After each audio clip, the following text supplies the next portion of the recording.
The Just for Laughs Northwest Festival in Vancouver is celebrating its 5th anniversary, and one of this year's performers is Maz Jobrani.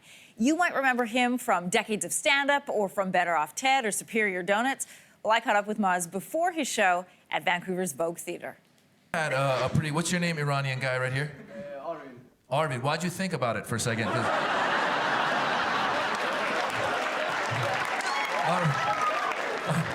He was like, Okay, Maz, we're backstage. You're about to go on. This is like the mystery part for those of us who are normally in the audience. Do you have any rituals or superstitions before that? Yeah, I break a lot of like wood, like karate. No, I really don't do anything. I just kind of sit around. And, you know, nowadays with our phones, we're always fidgeting, right? I'm probably doing something silly all the time. Or people come back. Sometimes we have a meet and greet before the show. People will come back and they'll take a picture. And then sometimes they don't understand it's time to leave. So you got to be like, okay, we got the picture. Get out.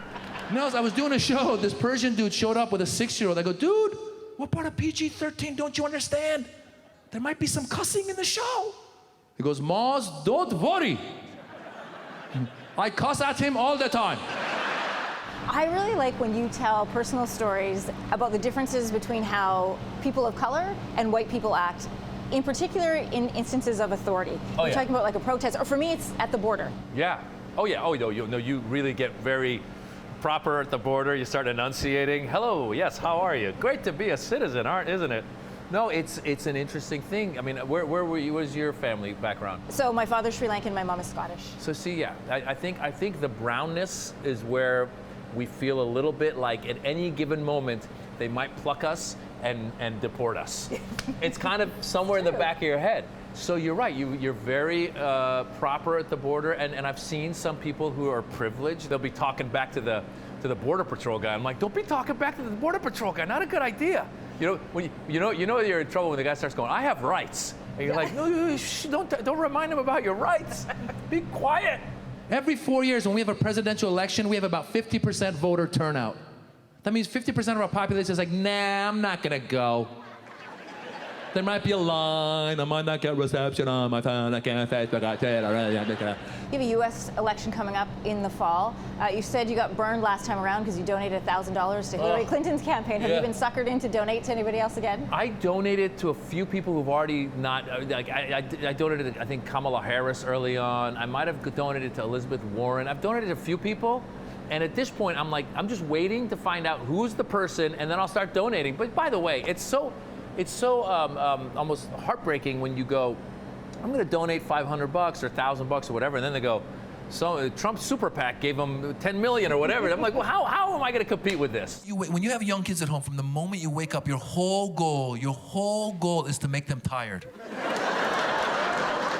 From the moment you wake up, you're like, run, run, run. You talk a lot about race and politics, but you also talk a lot about family. Yes. And you have 2 kids. Yeah. Is it easier or harder as they get older to work their lives into your comedy? You know, it's interesting because as they get older, I am also very cautious about their privacy because I have a lot of stuff that I could make fun of, but it is their life, so I don't necessarily want to. I want to make sure that I'm the butt of the jokes. Do you run them past? I don't run it past them. I don't run it past them, but I do self-censor sometimes when I go, you know what? That's sharing too much about my son or my daughter. End of the day, it is their lives. But if it's something that's from my perspective or my point of view, where I could be the butt of the joke, and a lot of the times it's just the frustration with your kids. That's really, I think that's something that wherever you're from, we all can relate to. He is big disappointment. 6 years old, not a doctor. Can you believe that? All right, we're going to let you go and hit the stage, but it's so good to catch up with you. Good to catch up with you. Nice to meet you. Thank you. Nice meeting you. It was a lot of fun. Make sure you catch my interview with comedian and former Saturday Night Live cast member Jay Farrow tomorrow morning.